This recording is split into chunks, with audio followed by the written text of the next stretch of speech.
하나님께서 참 지난 한 주일 동안 우리에게 많은 또 근심을 또 주셨지만, 그러나 조금씩 회복되어 가는 이 모습을 보면서 우리가 주의를 맡게 되었습니다.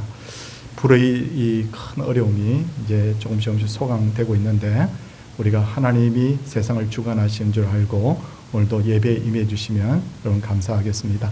마음으로 진심으로 함께 예배합시다. 우리 옆에 분들과 인사하도록 하겠습니다. 반갑습니다. 네. 이제 자리에서 하나님 경외하는 마음으로 다 일어서 주시기 바랍니다. 찬송 1장입니다.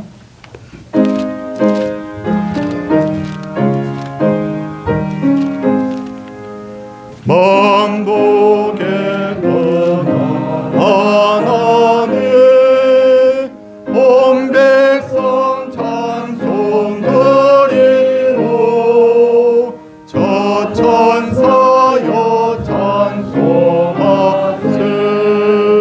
찬송 성부 성자 성령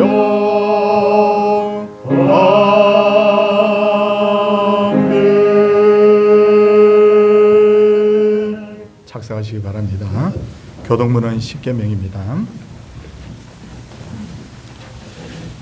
제1은 너는 나 외에는 다른 신들을 내게 두지 말라.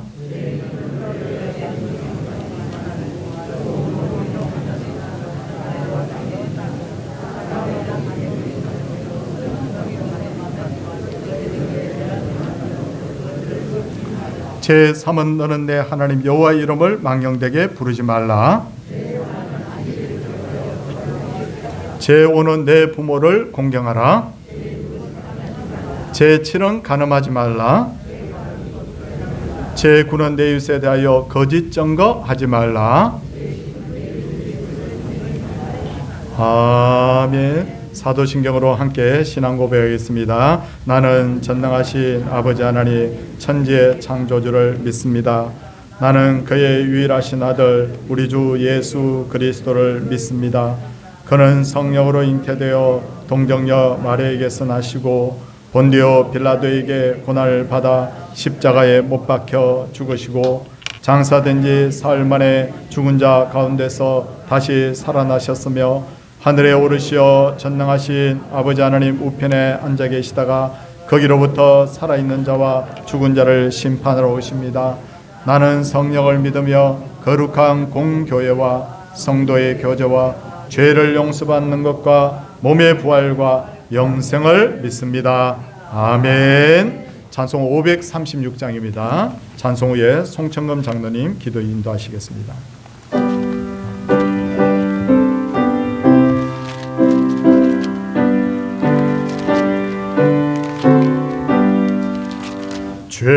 죄짐에 눌린 사람은 다 죽게 나오라.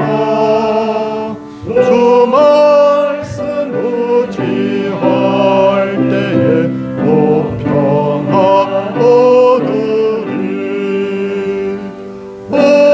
오지하세 오지하세 주 오지하세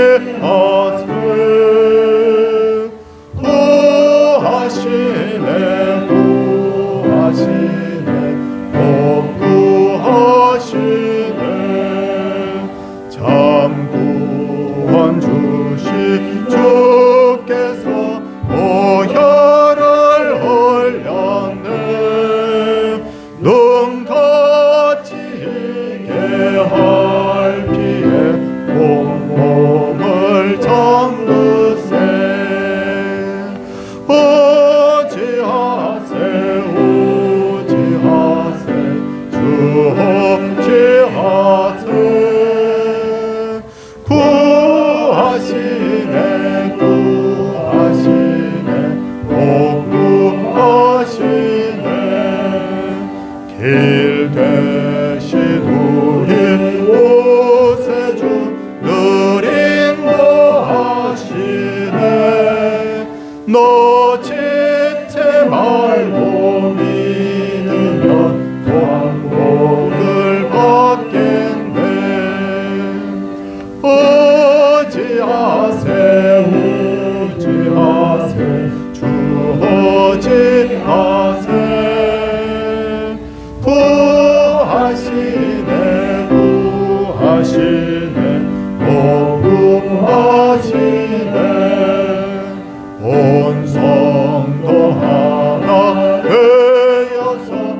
만물을 말씀으로 그의 보시기에 아름답게 창조하시고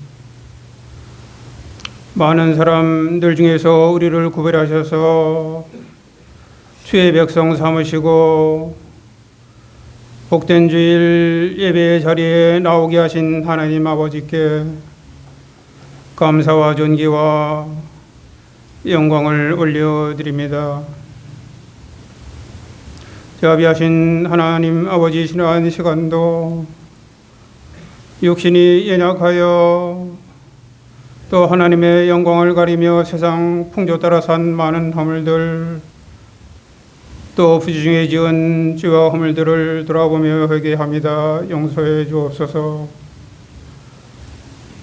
이 나라의 백성들과 유정자들이 하나님의 공의에서 떠난 많은 죄와 허물들도 회개합니다. 용서해 주옵시고 이 나라를 속히 회복해 하옵소서. 나라의 통치 체제가 다시 회복되게 하시며 나라의 안정을 되찾고 경제가 회복되며 또 국민이 또 평안 가운데 살게 하옵소서. 특별히 주의 백성들이 말씀 따라 믿음으로 살며 믿음으로 행하게 하옵시며 섬김과 또 행함이 있는 믿음으로 불신 이웃에게 복음의 문을 여는 은혜가 있게 하옵소서. 담임 목사님 신년에 여러 가지 많은 목회 일정 감당하실 때 곤비치 않도록 영역을 늘 강건케 하옵소서. 영적 지도력과 성령의 은혜를 충만케 하옵시고 가정의 평안도 지켜 주옵소서. 의성 안동지역의 산불로 고난중에 있는 그곳 주민들 성령께서 친히 위로해 주옵시며 속히 재복구가 이루어질 수 있도록 섭리해 주옵소서.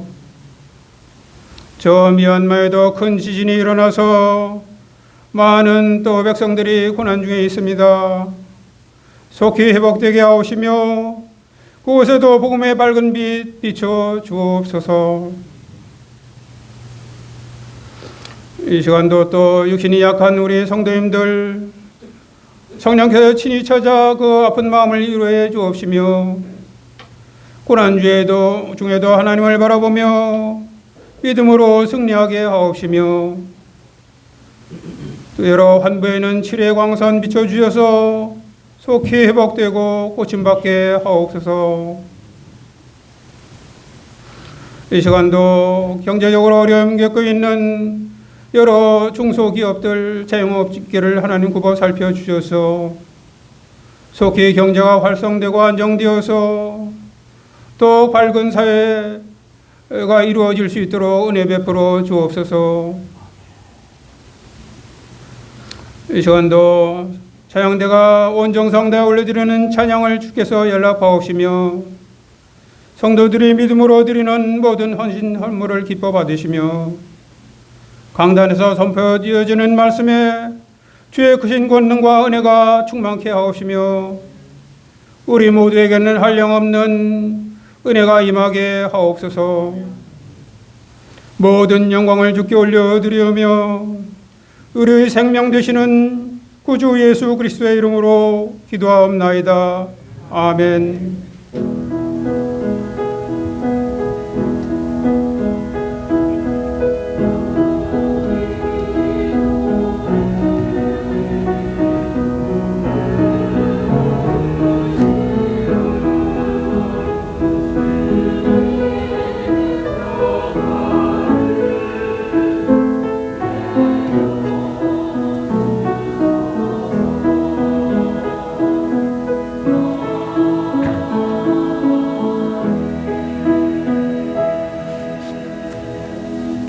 하나님의 말씀은 마태복음 4장 1절에서 4절까지 말씀입니다.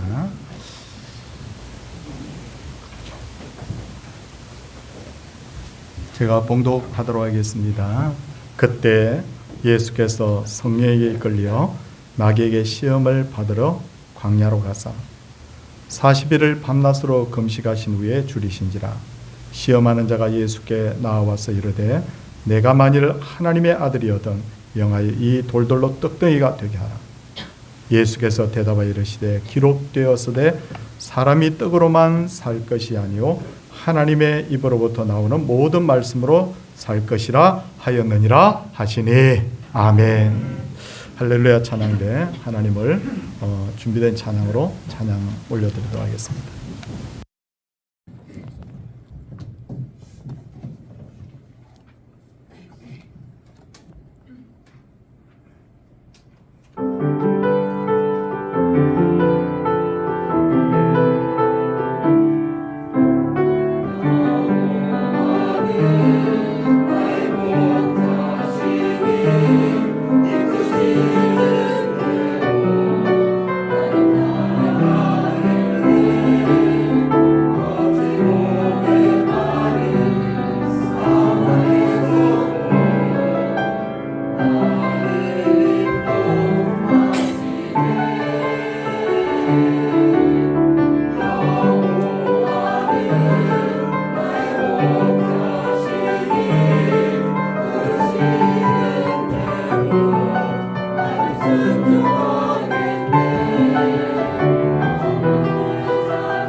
몸을 입고 이 땅에 오신 예수님은 30살이 되자 요한에게 세례를 받으시고 공적인 사역을 시작하시는데 성자 예수님이 세례를 받으실 때 성부 하나님의 음성이 들리는데 이는 내 사랑하는 아들이요 내 기뻐하는 자라라고 그렇게 말씀을 하셨습니다. 그리고 이어서 성령님이 비둘기같이 임하사 바로 예수님 위에 내려오시게 되는데 여러분 제가 이 설명을 드리는 이유가 뭐냐면 예수님의 이 세례 바로 현장에는 성부 하나님, 성자 예수님 그리고 성령 하나님이 공히 여기 함께 하고 계신다는 것을 알 수가 있어. 다른 성경의 부분에 보면 이런 경우가 거의 여러분 드물어요 사실은. 왜 이 현장에 바로 성부 하나님, 성자 예수님, 성령 하나님이 삼위 하나님이 다 등장을 하시는가? 그것은 이 예수님의 세례 예식이 너무너무 중요하기 때문인데 그래서 어떤 신학자는 말하기를 예수님의 이 세례식을 왕위 대관식이라고 그렇게 표현을 한 적이 있습니다. 하지만 이 위대한 왕이 대관식이 끝났을 때 예수님은 성령에게 이끌려서 바로 마귀에게 시험을 받기 위해서 광야로 가는 거예요. 영광 받으시는 그 자리가 이어지는 것이 아니라 시험을 받으러 광야로 갔다. 본문을 자세히 보면 예수님이 힘이 없어서 마귀에게 끌려갔냐? 그게 아니었어요. 성령 하나님께서 어떤 뜻이 있어서 예수님을 이끌어서 마귀에게 시험 받도록 했는데, 그렇다면 마귀가 한 시험이란 도대체 어떤 것이냐? 여러분, 이 헬라어 단어로, 여기에 헬라어 단어로 시험을 뭐라고 하냐면 페이라스모스라고 하는데, 이것은 영어로 그냥 번역을 하면 temptation, 유혹이라는 뜻도 있고 테스트, 바로 라는 뜻도 여러분 있다고 해요. 여러분, 두 가지 뜻을 가진 페이라스모스라는 말을 왜 여러분 이 마태 복음을 기록한 사람 왜 썼냐는 거예요. 마귀의 입장에서 보면 이 시험의 목적이 뭐냐면 예수님을 유혹해서 넘어뜨리는 거예요. 성령 하나님의 입장에서 보면 예수님이 진짜 하나님의 아들이심을 드러내고 그분이 왜 이 땅에 오시는 것을, 그 목적이 무엇인가를 드러내기 위한 바로 테스트였다. 그래서 여기에는 유혹이라는 뜻도 있고 테스트라는 뜻도 있는 바로 페이라스모스라는 단어를 여러분 여기서 채용을 하고 있다는 거예요. 마귀는 굉장히 지혜로운 영물입니다. 우리가 생각하는 도깨비나 혹은 몽달귀신 정도가 아니라 성경을 가만히 연구해 보면 하나님 다음으로 지혜롭고 능력 있는 존재가 바로 마귀입니다. 마귀가 시험을 할 때는 그냥 시험하는 것이 아니라 사람의 약점을 보고 그 약점을 찾아서 집요하게 시험을 하는데, 오늘 2절 3절 말씀을 보면 40일을 밤낮으로 금식하신 후에 줄이신지라 시험하는 자가 예수께 나와 이르되 라고 했습니다. 마귀가 얼마나 교묘한지 한번 보세요. 첫째 날 건드리지 않습니다. 둘째 날도 건드리지 않습니다. 어떻게 되어 있습니까? 40일을 밤낮으로 금식하는 후에 줄일 때까지 가만히 마귀가 지켜보면서 지금 기다리고 있다가 마지막에 극심한 굶주림이 왔을 때 그 극심한 굶주림의 약점을 파고들어서 예수님을 시험하고 있는 것을 알 수가 있다는 거예요. 이런 시험을 받았을 때 여러분들이 예수님이라면 어떻게 했겠어요? 야, 이놈 내 아기 마귀야, 한번 봐라. 그 옆에 광야에 깔린 그 돌들을 전부 다 능력을 행해서 돌아 다 떡되게 해라. 하나는 송편되고 하나는 인절미되고 하나는 시루떡되고 다 만들어가지고 마귀가 보는 앞에서 그냥 쩝쩝쩝 맛있게 먹으면서 내가 하나님 아들 맞지 않느냐고 여러분 그렇게 했을 법하지 않습니까? 그런데 마귀는 그렇게 하지 않았어요. 마귀는 오히려, 예수님은 그렇게 하지 않았어요. 오히려 예수님께서는 마귀의 요구를 거절하셨고 돌로 떡을 만들지도 않으셨다. 왜 예수님께서는 마귀의 말을 듣지 않았을까요? 왜 이 시험을 받아들이지 않았을까요? 첫째 이유는 뭐냐? 바로 하나님의 아들이신 예수님께서 마귀의 말에 순종한다는 것은 말이 되지 않기 때문에. 둘째 이유는 뭐냐? 적어도 이 순간에 돌로 떡을 만드는 것은 목적이 잘못된 것이었기 때문에. 요한복음 6장을 보면 예수님께서 광야에 모인 사람들 5,000명을 먹이기 위해서 5개의 떡과 2마리의 물고기를 가지고 엄청난 기적을 일으켜서 사람들이 배부르게 그렇게 먹었습니다. 배부르게 먹고 남은 것도 있다고 성경에 분명히 기록될 정도로 엄청난 양을 만드셨습니다. 그때는 그렇게 하셨습니다. 왜 그렇게 하셨을까요? 사람의 굶주림을 해결해 주려는 선한 목적이 있었기 때문에 그렇게 한 것입니다. 그런데 지금 마귀는 예수님에게 돌로 떡을 만들려고 한 이유는 예수님을 유혹하기 위해서 한다는 것을 분명히 예수님께서는 알고 계셨기 때문에, 그 예수님께서는 그 목적을 알고 있었기 때문에 돌로 떡을 만들지 않았다는 거예요. 세 번째, 돌로 떡을 만들지 않은 이유는 하나님의 창조 질서에 어긋나는 것이기 때문에.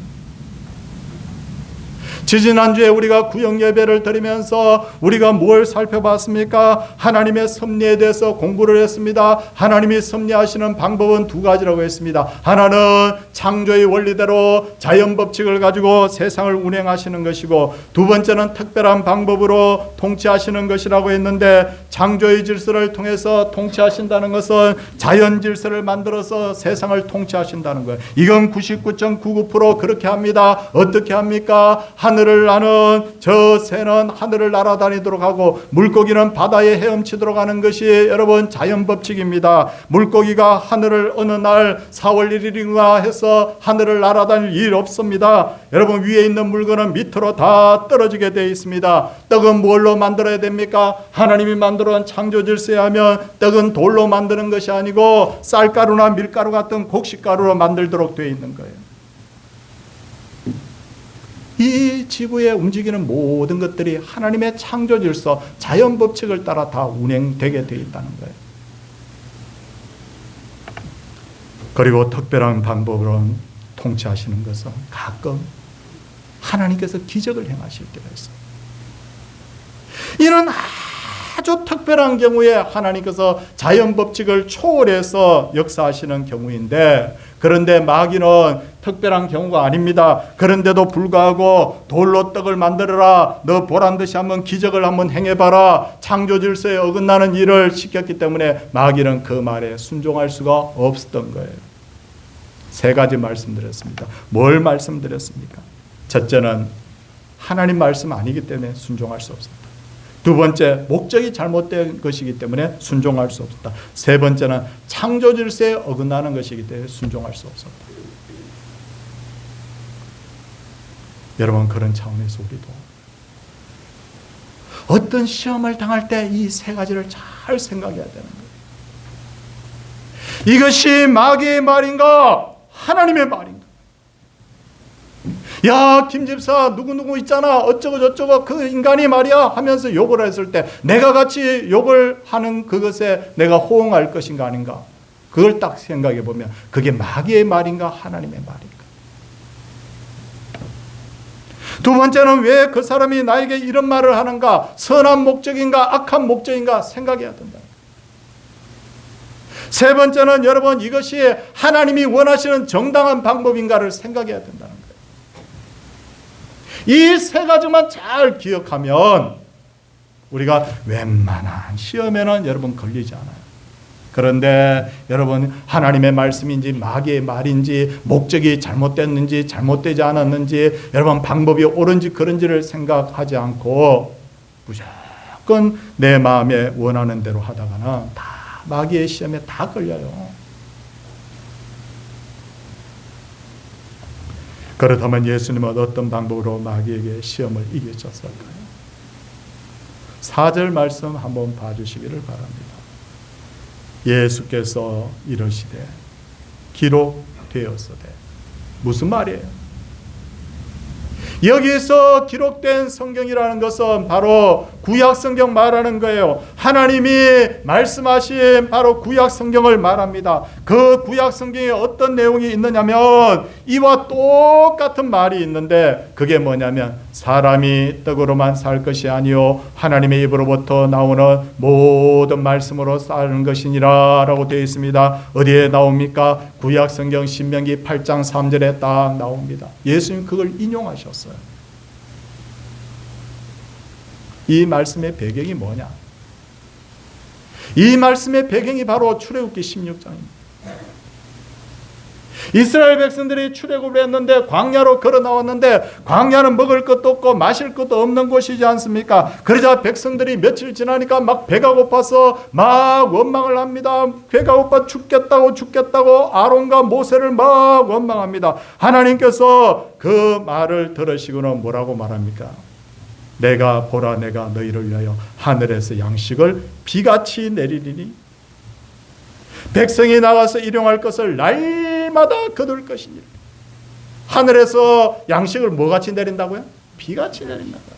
그리고 하루만 아니라 여러분 날마다 매일마다 거둘 것이라고 했는데 하나님 그 날마다가 얼마입니까? 광야 지나는 40년 동안 매일매일마다 하나님께서 먹을 만나를 하나님께서 주신 줄 믿습니다. 그리고 하나님께서는 이제 이렇게 말씀합니다. 너를 낮추시며 너를 줄이게 하시고 너를 알지 못하면 내 조상들도 알지 못하던 만나를 내게 먹이신 것은 사람이 떡으로만 살 것이 아니요 여호와의 입에서 나오는 모든 말씀으로 사는 줄을 내가 알게 하려 함이라. 이야, 이 일을 겪고 나니까요, 자기들은 광야에서 쌀 한 톨 구하길 수도 없는 이런 상황에서 하나님이 어느 날 하늘에서 만나야 내려라 라고 하니까 하늘에서 그냥 남자만 60만 명, 여자와 어린아이까지 합치면 200만 명이나 되는 사람들이 몇 년간, 40년간 배부르게 먹을 만나를 매일매일 하나님께서 공급하시니까 백성들이, 여러분, 이야, 진짜 우리 하나님 대단한 거야. 여호와 하나님이 말씀 한마디 하니까 그냥 모든 게 다 해결되는 거야. 따라합시다. 사람이 떡으로만 사는 것이 아니요, 누구의 입에서 나오는 말씀으로 사는 거예요?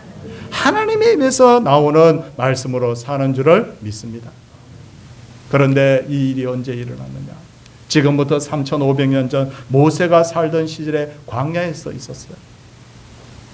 그런데 광야에서 그때만 있었던 것이 아니라 지난주에도 있었습니다. 지난주 여러분 알고 있지만 3월 22일 경북 의성에서 발생한 산불 여러분 다 기억하고 계시죠? 불이 났습니다. 불이 났는데 의성에 산불 났답니다. 그러니까 사람들이 그 소식을 듣고 이렇게 생각하고 저도 그렇게 생각했습니다. 첨단 장비들이 많이 동원이 되었습니다. 헬리콥터가 막 수십 대가 뜨고 내렸습니다. 많은 인력이 동원이 되었습니다. 불길이 잡힐 줄 알았습니다. 설마. 그래서 우리는 그냥 설마 하고 지켜봤는데 이게 웬일입니까? 주일이 지나고 월요일이 지나고 화요일이 지나고 갑자기 여기저기서 저에게 막 카톡이 옵니다. 우리 동기 목사님들 카톡에 이거 큰일 났다, 이거 큰일 났다. 바람이 세게 부니까 의성에, 안동에, 영양에, 청송에, 영덕에 여러분 거기서 제가 아는 분들이 있거든요. 그쪽에서 목회하는 분들이 있거든. 어떻게 하면 좋겠냐고. 어떻게 하면. 우리 동기들이 야 우리가 목사인데 우리 기도하자.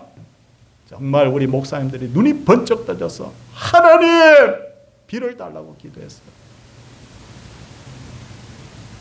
여러분 기도하셨어요? 안 하셨어요? 기도했죠.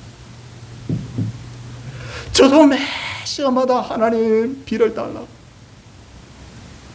제가 새벽에 나와도 비를 주세요. 제 사무실에 앉아서도 비를 주세요. 여러분 하나님 밥 먹을 때도 비를 주세요. 하나님 얼마나 간절한지. 엘리야 때 하나님 3년 6개월 동안 비가 내리지 않는데 엘리야가 비를 달라고 하나님 앞에 기도한 후에 사환에게 뭐라고 합니까? 올라가서 바다 쪽을 바라보라라고 합니다. 사환이 갔더니 아무 조짐이 없어요. 엘리야가 뭐라고 합니까? 또 올라가라고. 나중에 사환이 뭐라? 손바닥만한 구름이 떴다. 기도하고 난 후에 일기예보보고 기도한 후에 일기예보보고 하나님 제발 좀 비를 주시옵소서. 근데 비가 내렸어요? 안 내렸어요? 내렸어요. 지난 목요일 날 쬐끔 10mm 비를 주려면 한 100mm 주면 좋은데 10mm밖에 안 줍니다. 그런데 그 10mm도 내린 지역이 있는데 그 밑에 지역을 보니까 거긴 또 5mm 내렸대요. 성도님들 10mm가 어느 정도 되는지 알고 계시죠? 10mm는 1cm입니다. 1cm. 근데 그 1cm도 많아가지고 그 절반 5mm.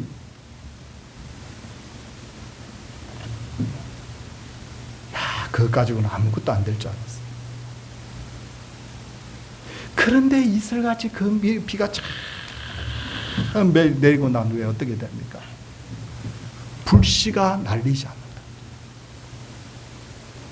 그 틈을 파고들어서 소방대원들이 막 물을 막 끼얹으니까 그때부터 진화율이 80%, 90%막 올라가더니 의성상불이 이제 다 소강 상태입니다.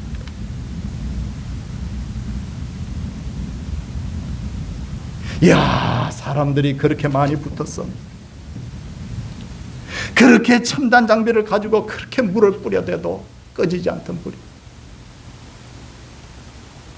하나님이 비를 10%만 쫙 뿌려도 꺼지는 그 모습을 보면서 우리 하나님 정말 위대하시고,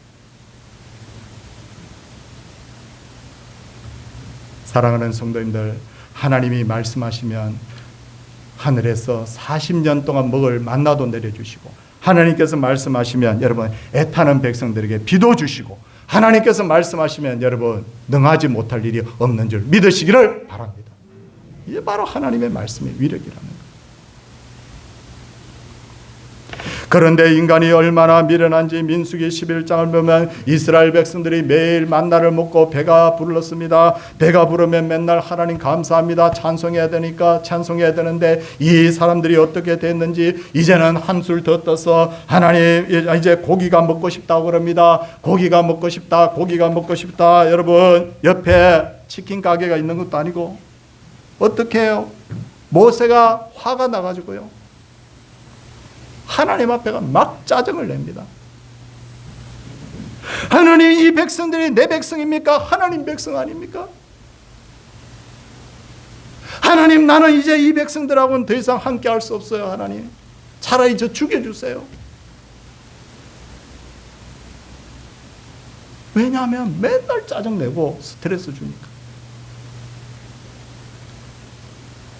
그런데 하나님이 뭐라고 말씀하시느냐면, 냄새도 싫어하기까지 한 달 동안 고기를 먹게 해주겠다. 뭐도 싫어하기까지? 냄새도 싫어하게. 몇 달 동안? 한 달 동안. 그러자 모세가 아마 웃으면서 그렇게 이야기한 것 같아요. 그들을 위하여 양떼와 소떼를 잡은들 조카오며 바다의 모든 고기를 모은들 조카오리까. 계산기에 두드려 보니까 이건 말도 안 되는 소리라는 거예요. 여기 지금 사람이 몇 명이냐? 남자만 60만, 아이들 여자까지 합하면 200만인데 한 달 동안 무슨 방법으로 그 광야에서? 말도 안 됐다고 그랬어요. 그런데 하나님께서 말씀하십니다. 바람아 불어라. 이 성경에 바람 부는 장면이 앞에도 나오고 여기도 나오거든요. 앞에 장면은 뭐냐면 바람이 불어서 바다에 물을 밀어내는데 그 물이 바다에 길을 냈습니다. 그게 무슨 사건이에요? 홍해 사건이죠. 그런데 여기서 또 바람이 불어요. 근데 이 바람은 어떤 바람이냐면 센 바람이 부니까 철새들이 막 이동을 할 때 막 그때 맞바람을 불게 하니까 이 새들이 지쳐가지고 날아가다가 바닥에 그냥 계속 떨어지는 거예요. 그 새 이름이 메추라기예요. 200만 명이나 되는 백성들이 나가지고 잡고 또 잡고 잡고 또 잡고 잡고. 이야, 하나님 말씀이 얼마나 위력이 있는지. 이게 하나님 말씀이에요. 이걸 누가 생각을 했겠어요? 누가 생각을 했겠냐? 바람을 불어서 새를 떨어뜨릴 줄 누가 생각했겠냐고. 근데 하나님께서 거기까지 새를 그냥 배달을 해주십니다.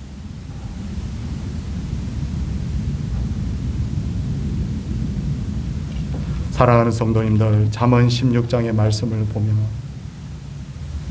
하나님을 의지하는 자는 복을 받을 것이요, 하나님을 의지하는 자는 풍족하게 될 것이요, 하나님을 의지하는 안전하게 될 것이라고 말씀하셨는데, 여러분 하나님의 말씀을 믿어서 복을 받고 풍족하게 받고 안전하게 되는 그런 여러분의 그 삶이 되기를 주님의 이름으로 이 시간 축원을 드립니다. 그런데 지금도 많은 사람들이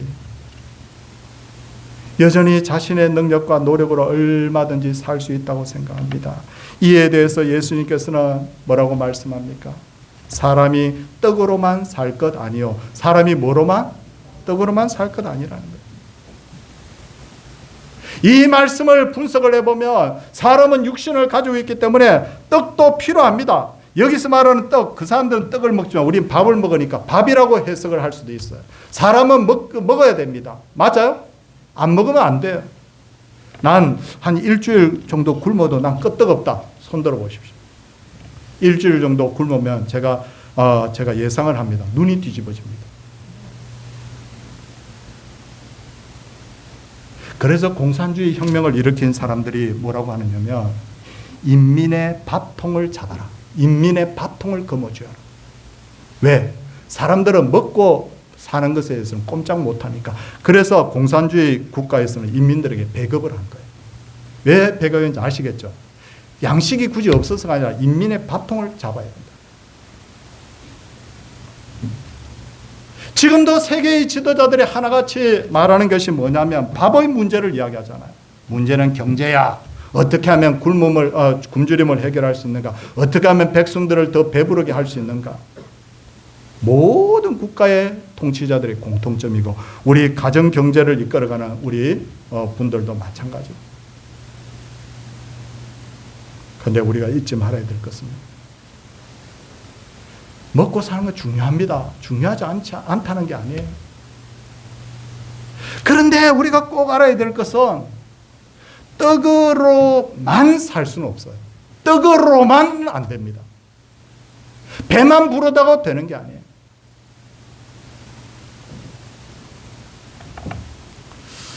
한때 청계천에서 빈민들을 모아서 공동체를 만들고 목회를 했던 분이 있는데 그분 이름만 되면 다 알만한 분이죠. 근데 그 목사님이 그 빈민 목회를 하면서 넉마를 주어가지고 성도들과 함께 이렇게 교회를 이렇게 끌어갔는데 어느 날 보니까 너무너무 불쌍한 사람이 하나 보이더라는 거예요. 근데 그 사람이 보니까 이제 다 죽게 생겼어. 폐결핵이 걸려가지고 완전 거의 끝났어요. 거의.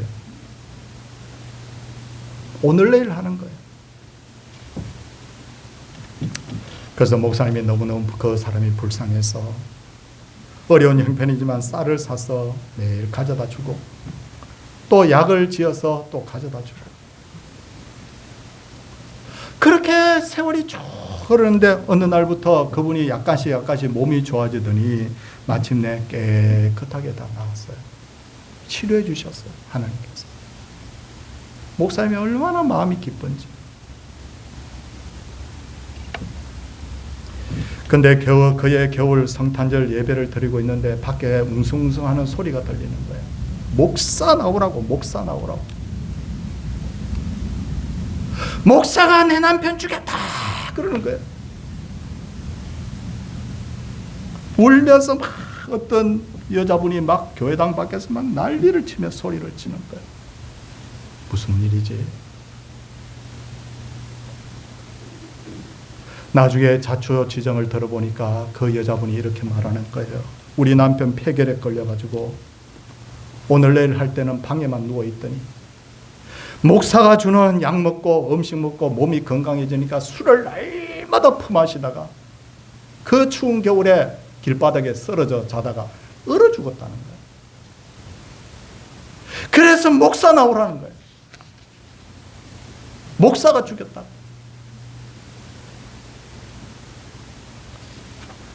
그 후에 그 목사님은 자기 목회를 다시 한번 돌아보면서 역시 예수님 말씀 맞구나. 사람이 떡으로만 사는 게 아니다.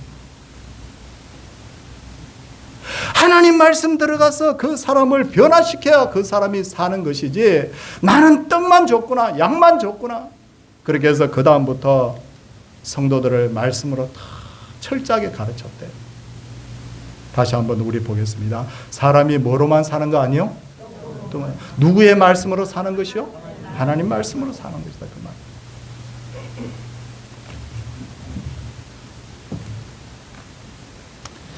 여러분 요즘 우리 청년들 여러분 한번 보셨죠? 청년들 보시면요 제가 느끼는 게 하나 있어요. 얼마나 성장기에 잘 먹어가지고요.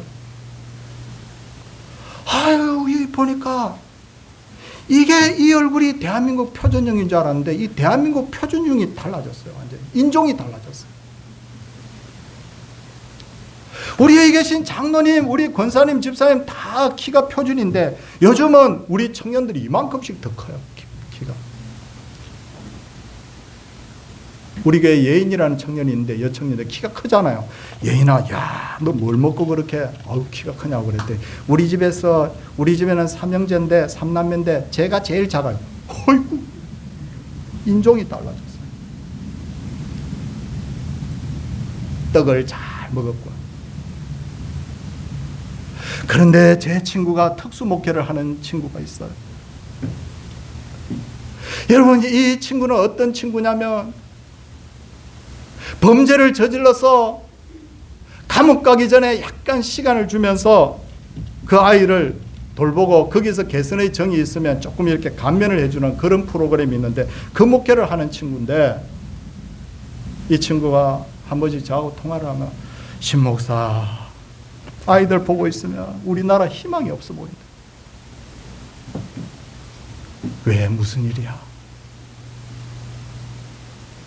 야, 있잖아. 10서너 살 되는 아이가 남의 집에 칼 들고 들어가가지고 강도질한다. 14~15살 되는 아이들이 지나가는 여자애를 끌어들여가지고 폭행을 한다. 성폭행을 한다. 근데 그게 한둘이가 아니고 너무너무 많다는 거예요.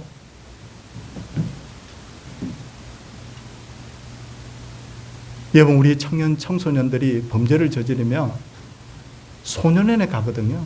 근데 소년원에 가는데 소년원에도 보내지 못할 정도로 큰 죄를 지으면 어디에 보냈냐면 소년교도소에 보내요. 소년교도소는요, 너무 차고 넘쳐가지고 지금 5명 들어갈 방에 7명, 8명을 막 밀어넣는데 있을 곳이 없어요. 그러면서 그 친구가 저한테, 야, 이걸 옆에서 지켜보고 있다니 정말 대한민국 미래가 암담하다.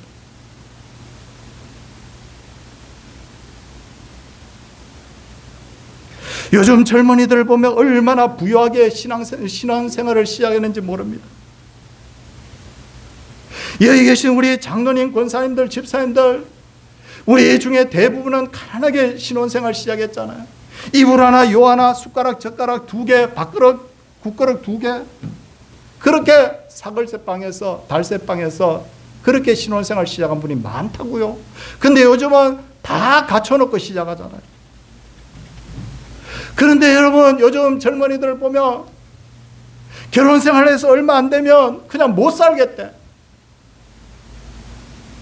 먹을 게 없고 입을 게 없어서 못 사는 게 아니라 사랑이 식어서 못 살고, 성격 안 맞아서 못 살고, 나를 무시해서 못 살고, 꼴보기 싫어서 못 살고. 지난번에 어떤 여청년은 목사님 못 살겠어요. 무슨 심각한 일이냐 그랬더니 남편이 자기한테 욕을 했대. 못 살겠대. 무슨 욕을 했냐 그러니까 욕 한마디 했대. 안 산대.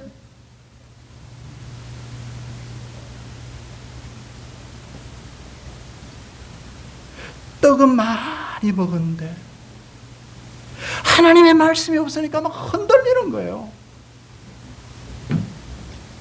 배는 부른데 마음이 채워지지 않는 이 공허한 이 대한민국. 야, 정말 하나님의 말씀이 얼마나 필요한 민족인지. 그런데도 지금에도 여러분, 우리는 떡으로만 살려고 하죠. 국민소득만 더 높아지면 다 될 것 같습니까? 저는 그게 아니라고 봐요. 그런데 우리만 그런 것이 아니라 전 세계적으로 자꾸만 떡을 이야기합니다. 여러분, 러시아를 보면 러시아의 푸틴 대통령이 여러분 남의 나라 쳐들어가서 많은 사람 죽였잖아요. 뭐 거기에 따라 뭐 정치적인 어떤 그게 있긴 있겠지만 근데 엄청나게 많은 사람 죽였잖아요.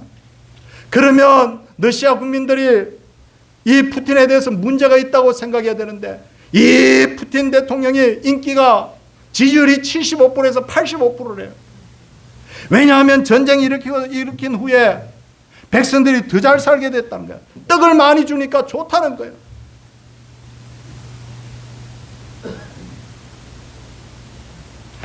여러분, 미국의 트럼프 대통령 좋아하는 분도 있겠지만 전반적으로 안 좋아하는 분들이 많죠.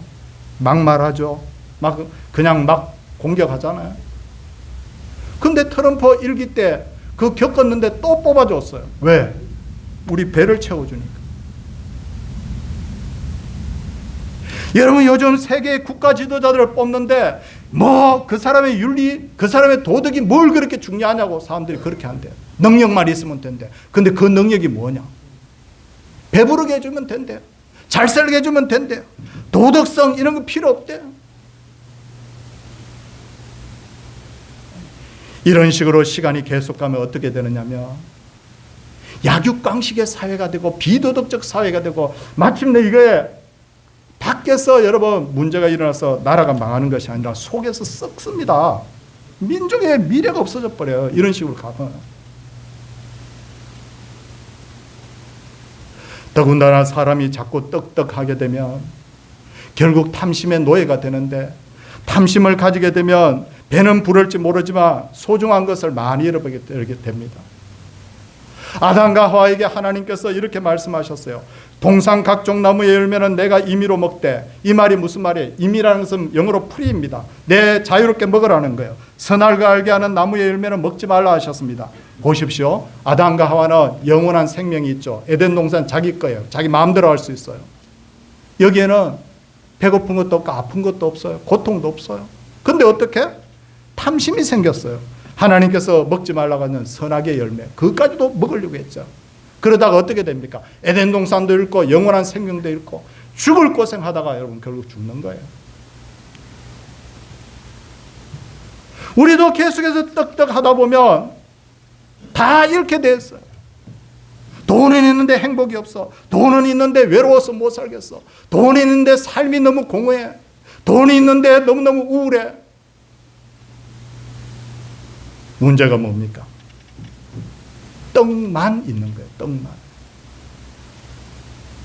사랑하는 성도님들, 이 시간에 선언합니다. 우리 인생은 떡으로만 살 수 없는 인생이기 때문에 반드시 하나님이 주신 말씀이 우리 속에 있기를 원합니다. 이게 사람을 바꿔놔야 돼요. 그리고 또 하나 마지막으로 말씀드리는 게 있습니다. 하늘로부터 온 떡을 먹어야 돼요. 자, 고개를 이제 들고 이제 집중해 주십시오. 무슨 떡을 먹어야 된다고요? 하늘로부터 온 떡을 먹어야 됩니다. 하늘로부터 온 떡, 그거 뭐죠? 요한복음 6장 51절에 보면 예수께서 나는 하늘에서 내려온 살아있는 떡이니 사람이 이 떡을 먹으면 영생하리라. 내가 줄 떡은 곧 세상의 생명을 위한 내 살이니라. 나는 하늘로부터 뭐다고요? 누가 그렇게 말씀하셨어요? 예수님이. 그러니까 예수님 영접하게 되면 어떻게 되느냐면 사람이 영생이 들어오는 거예요. 마음속에. 하나님의 자녀가 되어서 천국 백성으로서 영원히 살게 되는 거예요. 자, 이 시간 이제 정리하도록 하겠습니다. 사람은 떡으로만 살 수 없어요. 반드시 우리에게 필요한 것이 있습니다. 하나님의 말씀. 그런데 그 하나님의 말씀의 핵심이 뭐냐면 바로 살아있는 떡이신 예수 그리스도를 내 마음속에 영접하는 거예요. 그러면서 사람이 변화가 됩니다. 변화가 되면요 어떻게 되느냐면 하나님의 말씀이 들어오고 예수 그리스도가 들어오면 영생도 없고 떡도 없고, 그러나 떡만 추구하게 되면 어떻게 되느냐면 예수 그리스도도 없고 영생도 없고 떡도 잃어버리게 돼요. 사랑하는 성도님들, 이 시간에 여러분 우리 4절 말씀 같이 한번 읽고 말씀을 마치도록 하겠습니다. 같이 우리 읽도록 하겠습니다. 예수께서 대답하여 이르시되 기록되었으되 사람이 떡으로만 살 것이 아니요 하나님의 입으로부터 나오는 모든 말씀으로 살 것이니라 하였느니라 하시니 아멘. 우리가 꼭 그렇게 되기를 주의 이름으로 축원을 드립니다. 찬송하겠습니다. 205장입니다.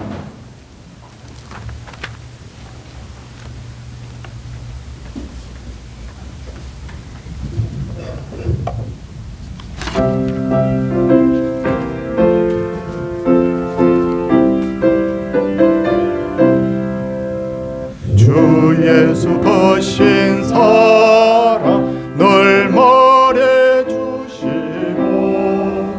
나 항상 듣던 말씀 또 들려주시오.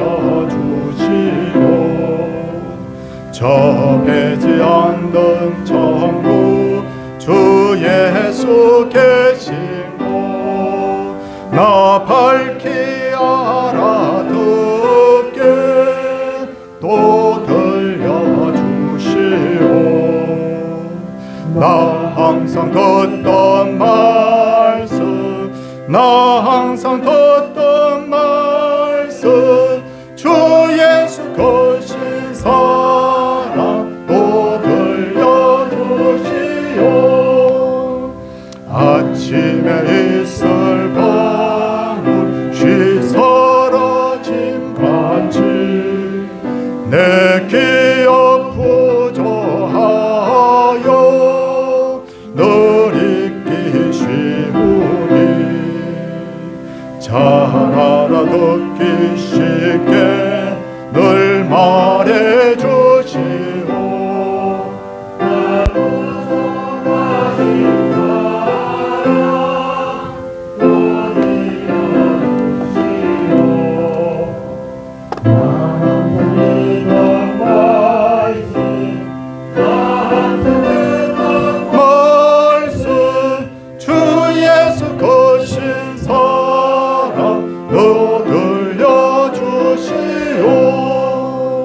주 예수 나를 위해 이 세상 오셔서 날 구속하시오네 만나여 주시오. 나 같은 사람 위에 주 보혈 흘렸네 이 복스러운 말씀 또 들려주시오. 나 항상 듣던 말씀 나 항상 듣던 말씀 주 예수 크신 사랑 또 들려주시오. 이 세상은 내 영광 날 미혹할 때에 주 예수 크신 사랑 늘 들려주시오. 천국의 빛난 영광 내 눈에 비칠 때 주 예수 크신 사랑 또 들려주시오. 나 항상 듣던 말씀 나 항상 듣던 말씀 주 예수 크신 사랑 또 들려주시오.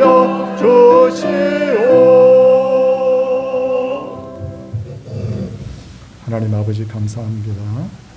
늘 함께 하셔서 인도해 자신이 감사드리며 앞길을 인도해 가시오며 도우시는 은혜가 넘치는 사울 되게 하시옵소서. 거룩하신 하나님 치료를 잘 받게 하여 주셔서 감사합니다. 주님의 은혜로 거듭나게 하옵소서.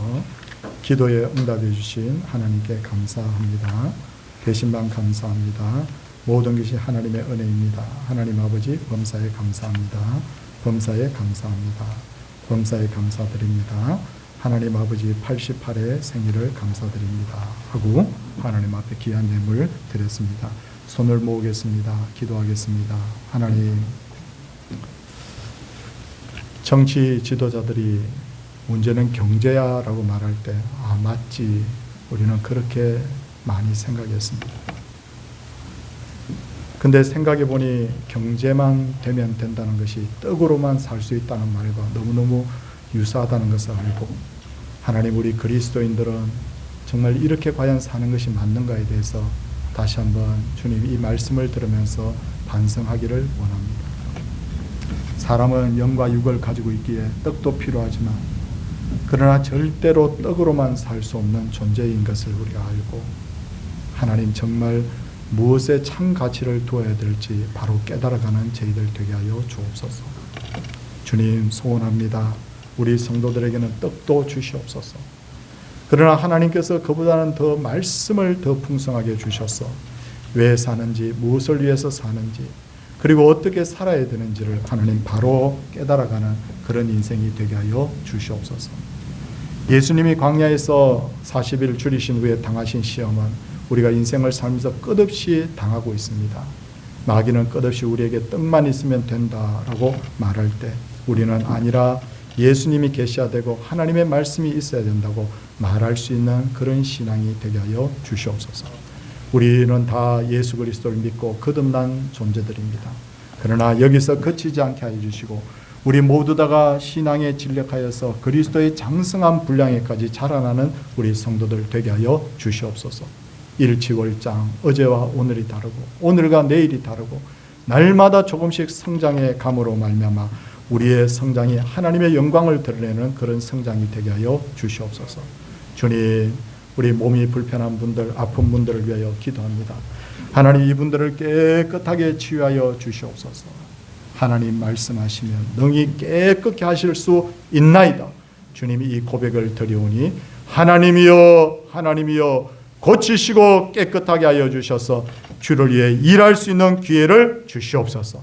그래서 주님, 기도하는 중에 하나님을 뜨겁게 만나게 하여 주시옵시고, 그래서 성령의 인치심을 통하여서 완전히 새로운 생명으로 살아갈 수 있도록 도와주시옵소서. 하나님, 우리 중에는 고통당하는 이들이 꽤 있습니다. 하나님, 여러 가지 문제를 안고 있는 분들이 있습니다. 주여, 또한 말씀하시면 이 문제들도 능히 해결될 줄 믿사오니 주여 회복될지어다 선포하여 주시옵소서. 아버지 하나님이여, 하늘에 하나님 바람을 몰아 메추라기 때를 하나님 몰아주시고 하늘에서 양식을 비같이 내리시는 하나님의 능력이 우리와 매일 함께하기를 원합니다. 그래서 우리가 매일 감사, 매일 찬송, 매일 하나님의 은혜로 산다고 고백하는 성도가 되게 하여 주시옵소서. 이 나라를 위하여 기도합니다. 하나님이 이슬같이 내리시는 비를 통하여서 화재가 많이 소강 상태에 들어갈 수 있도록 해주신 것 감사합니다. 완전히 불이 꺼지게 하여 주시옵소서. 그리고 이 나라가 당하고 있는 정치적 위기도 하나님의 지혜로 풀어주시옵소서. 첨예하게 대처되어 있습니다. 하나님께서 해결해 주시고 상상할 수 없는 하나님의 지혜로 이 나라가 미래를 위해 더 밝게 문을 열어갈 수 있는 기회가 될 수 있도록 도와주시옵소서. 그래서 주님, 염려하고 기도한 것이 큰 복으로 다가오는 기회가 되게 하여 주시옵시고 무엇이든지 우리가 답답하고 힘든 일이 있으면 예수님 이름으로 하나님 앞에 나가 기도하는 주의 백성들 되게 하여 주시옵소서. 늘 주님을 한결같이 섬기는 귀한 성도님들 계십니다. 그 이름 하나하나를 다 기억하여 주시옵시고 수고하는 종이 상을 잃는 일이 없도록 도와주시옵소서. 하나님, 오늘도 11조를 하나님 앞에 구별하여 드렸습니다. 하나님 앞에 마음을 드리고 정성을 드리고 나의 신앙을 드려오니 받아 주시옵시고 감사함을 드린 분들의 그 감사 제목과 그 정성을 주님 다 받아 주시옵시고 감사가 차고 넘치는 인생이 되게 하여 주시고 88년 동안 지키신 하나님 앞에 생일 감사 예물 드린 분이 계십니다. 하나님이여, 우리 귀한 우리 집사님에게 하나님이여, 그 하나님 모세가 누렸던 인생 후반의 그 멋진 하나님 복을 하나님께서 사랑하는 귀한 집사님에게 허락하여 주시옵소서. 더욱 강건하게 하여 주시고 눈이 밝아지게 하여 주심으로 말미암아 주님 섬기는 일에 어려움 없게 하여 주시옵소서. 사랑의 주님, 오늘도 귀한 전도 선교예물 드리고 건축 예물을 드렸습니다. 주의 나라가, 주의 교회가 흥왕케 하여 주시옵시고 또 주일 예물을 드렸는데 하나님 받으시며 동전 하나까지도 다 주의 흠양하신 바 되어서 복이 하늘로부터 이슬같이 임하는 놀라운 역사가 있게 하여 주시옵소서. 오늘 종일토록 교회가 평강과 감사와 기쁨이 넘치게 하여 주시기를 비옵고 예수님 이름으로 기도드리옵나이다. 아멘. 자리에서 일어서시겠습니다. 찬송 595장입니다.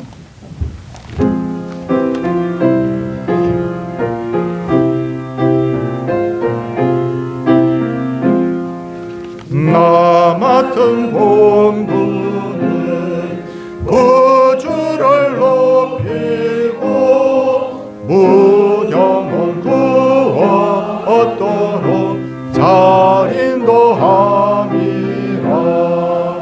나 항상 깨어서 널 기도드리며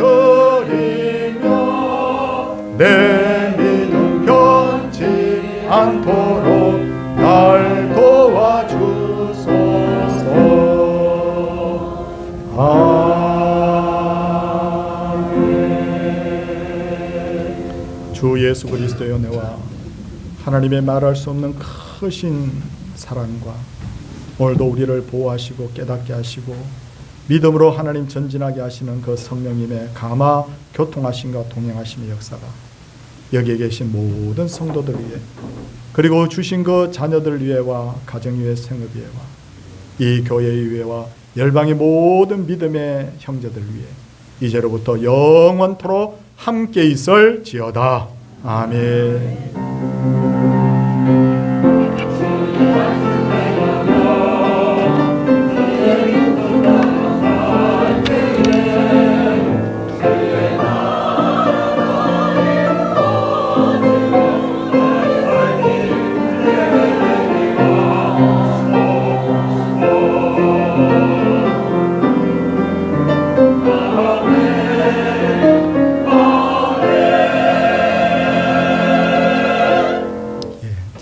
착석해 주시기 바랍니다.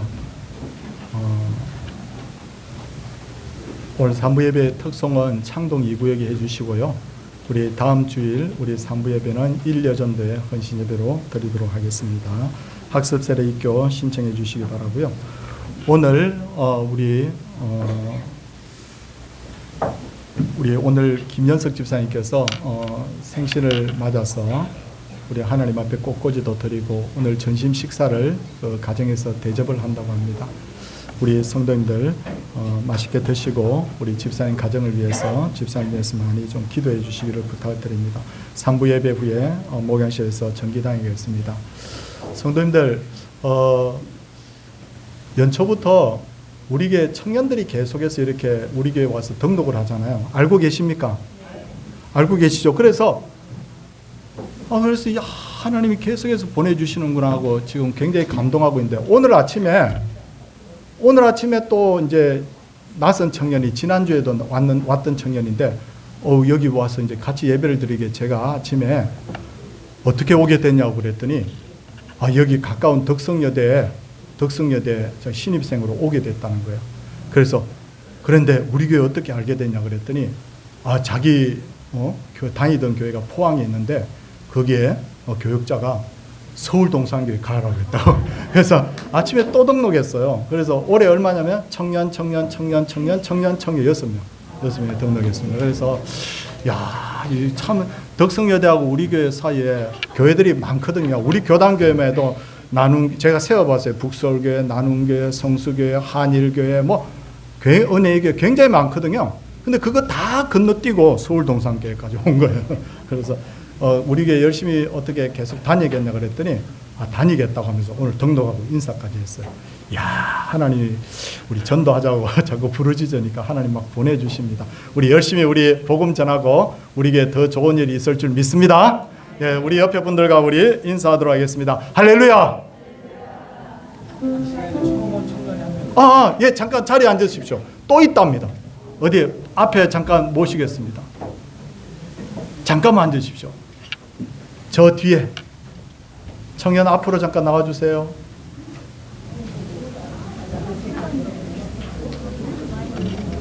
청년들이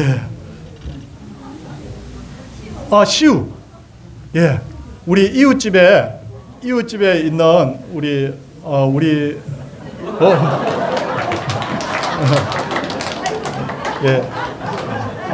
우리 이웃집에 저희 가정하고 교류하는 그 가정이 있거든요. 가정인데 이만할 때부터 제가 이 친구를 목욕탕에도 데려가지고 때도 밀어주고 막 그랬어요. 그런데 우리 교회 이제 반가워. 너 나 알지? 이름이 이시우입니다. 이시우인데 여러분 우리 함께 인사하도록 하겠습니다. 할렐루야. 7번째 우리 청년입니다. 한번 기도하겠습니다. 하나님 아버지 감사합니다. 귀한 청년 우리 시우를 우리 교회에 보내주신 것 감사하고, 우리 교회 청년들과 어우러지고 성도들과 어우러지면서 함께 행복한 우리 시우가 될 수 있도록 하나님 도와주옵소서. 그 가정에 복을 다하여 주시고 우리 교회가 이 시우를 통하여서 더 복받는 교회가 되게 하여 주옵소서. 예수님 이름으로 기도드리옵나이다. 아멘. 자, 환영하겠습니다. 아유, 이렇게 많이 컸어. 자, 우리 식사하고 오후에 뵙도록 하겠습니다.